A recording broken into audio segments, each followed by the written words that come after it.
I'm gonna say this like I always say, man. If you in them streets, you got to get out them streets, because everything's fun and games till you get hit with a Glock dookie in the prison. I'm talking not even prison, in the county.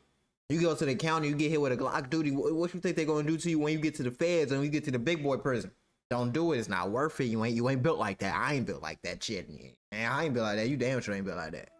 Hell wrong with you.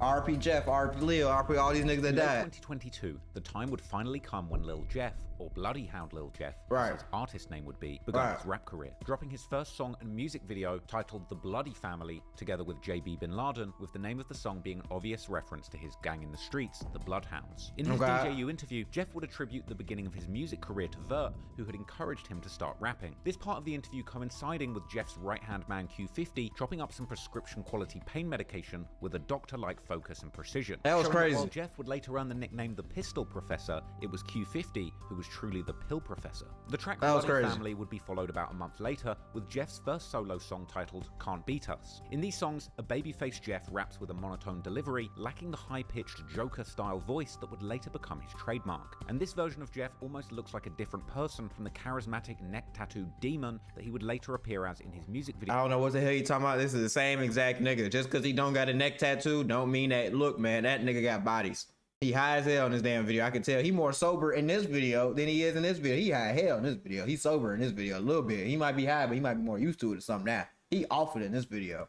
Videos walking around his hood like he owned the place. Nevertheless, he did shit. Jeff was rapping like he was really, truly about that life, ending the song Can't Beat Us with an outro monologue where he repeats twice how he's really not a rapper, whilst insinuating that he's actually a killer who just raps because that's what the fans want to see. This was followed in late November with the first collab between Jeff and Vert. I love my Draco. Music video titled I want a Draco shit. And the music video that black mythical clip showing a masked up Jeff in traffic, contributing to the image that Jeff and the other young Bloodhounds were actively sliding in the streets. Oh, they was dropping their songs. They this was would also be the first video where Jeff would begin to showcase the more high-pitched voice that would later become his trademark, with him giving a little monologue mid-song dissing his ops, particularly TYMB. Jeff would then begin rapping how his mum prays every day that he makes it back home, but he tells her that he's okay because he's the one doing all the killing. Before flipping the script Lil Durk style, as he announces how this is all fake and just a song, the insinuation of course being that this is really not just a song. The music video then ends with a scene of JB, Jeff and Vert calling J Boogie in prison. Freedom boys, we them boys, man. Folks on the way. Free J Boogie, man. Free J Boogie the camera. Pain.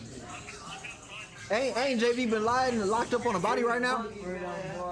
I think he locked up. 2023, Jeff would keep dropping new music with videos like the song N-Words B12 on March the 23rd, as well as the song Big 3 on April the 3rd, together with Q50, another Bloodhound rapper. That was hard right there. In both music videos, Jeff can be seen surrounded by the Bloodhounds, including this time also his cousin Z Money, who is now playing the role of background character whilst giving Jeff all the limelight, as he once again continues to portray his image of a killer, insinuating on N-Words B12 how he'll see people that he's killed in hell. Unfortunately, as these music videos dropped, a tragedy had already stricken Jeff and the Bloodhounds that would completely change the alliances in the area, and ultimately cause the downfall of Lil Jeff. A few years before, in 2020, a bunch of rappers from the 0679 Alliance of Trap City and Drill City, including RB Tasky, Lil Cap, Vert and Mooka, will drop a music video for their song titled On Fire. The music video, which was filmed and released by AMF Visuals, who would eventually also become Lil Jeff's manager, I ain't gonna lie, shout out to AMF. I don't know what makes him so comfortable being around these street niggas and all these and trying to sign Jeff, and I don't understand what makes him so comfortable when he looks like he is not about that life or related to that life at all. But shout out AMF, man, because if it wasn't for him, a lot of this shit probably wouldn't even happen, man. All these music videos and everything probably wouldn't happen.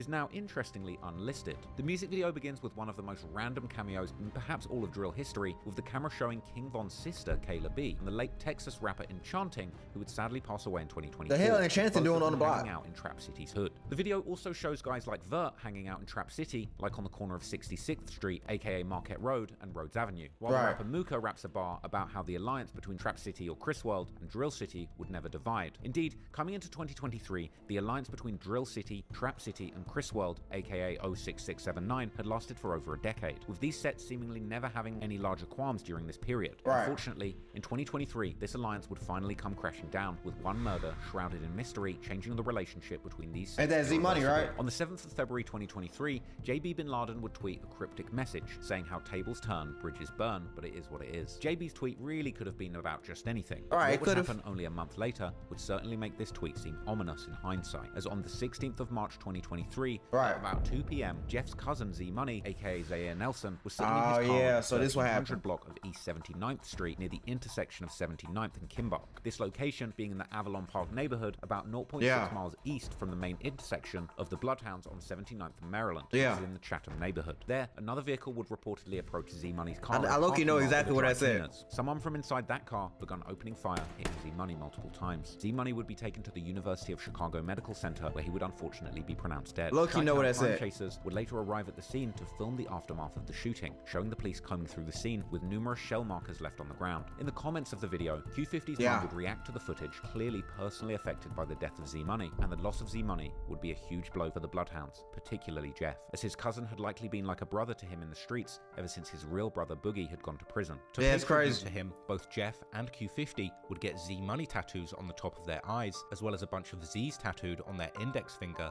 aka their trigger fingers. But, as can be imagined, Z-Money's death was an even greater loss for his family. No, in for December sure. 2023, a non-profit journalism project called The Trace, which investigates gun violence in America, would actually write a story about Z-Money, aka Zaire, and in the piece, they would interview his mother. In this truly heartbreaking piece of journalism, the mother explains how Z-Money had been dropped off at the hospital, but according to a doctor, he had been dead on arrival and had been shot over 29 times. Damn, the mother would also I ain't gonna lie, one thing about Chicago, bro, like, they gonna overdo you. I'm not trying to be disrespectful at all, but 29 times?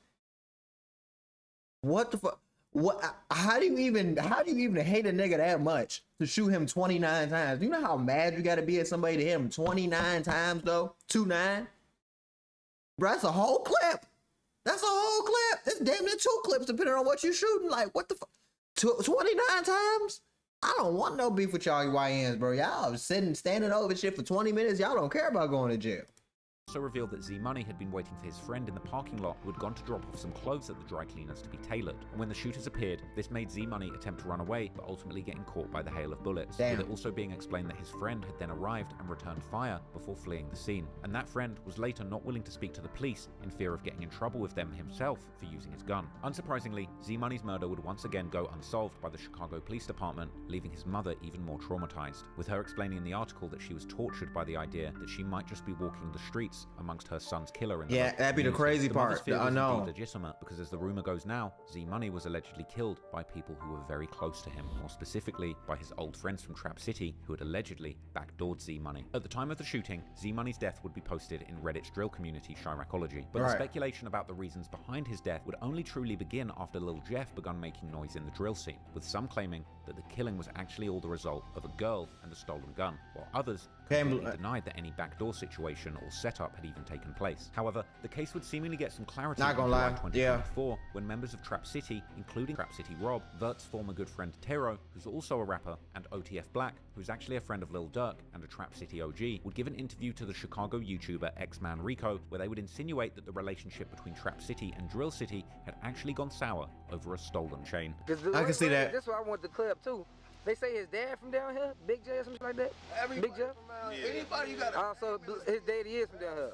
Yeah, fuck used to hang with them. They know what they did. So okay. They know what they did. So okay, the Bloodhounds. Y'all was cool. Everybody that got a that was my home. That nigga missing his front teeth. Bro, we tried like took it. I ain't gonna lie, folks. If you missing your front teeth, you don't need to be in the streets. I'm sorry. I'm not trying to look, man. If you is missing your 2 front teeth, you got bigger shit to worry about than being on the block trying to do an interview. Go to Miami real quick, get your teeth done, my nigga, no diddy, and then go ahead and just do something else with your life. Missing your teeth and still trying to be on the streets? Priorities all the way fucked up.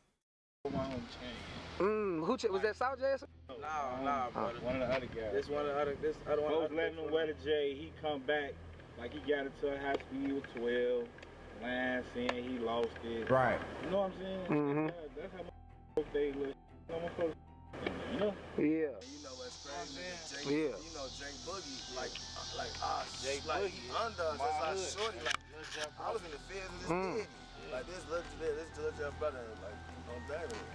I don't know how this don't play out. They say he ain't claiming the hood still. But he Trap City. That's what I'm saying. That's where Like, he from. Nah, he ain't claiming. And you over Saturday Night Blood, like you can't. But we already know Trap City and Drill City was the same. Bucky and Woodard, like that's our family. Yeah. So that Now chain y'all incident beefing. really split it up? Or was it something else before then? It was a chain, real Chain, man. It was a chain, man. They tried to steal a chain. He ain't take it. No, I ain't trying to limit his image. You know what I'm saying? He did I not just take feel like that chain, bro. when it came to like when you went on some real, because you know we don't just move on situations.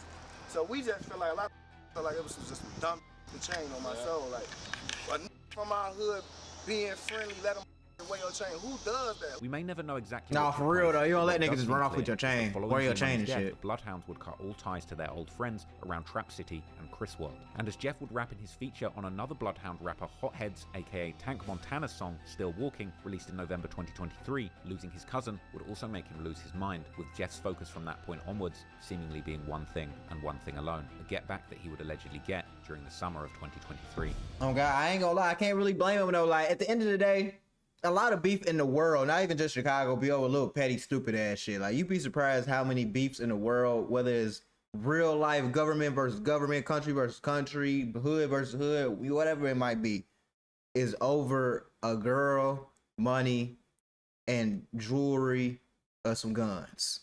You'd be so surprised how many beefs are really started over money, hoes, guns, and drugs.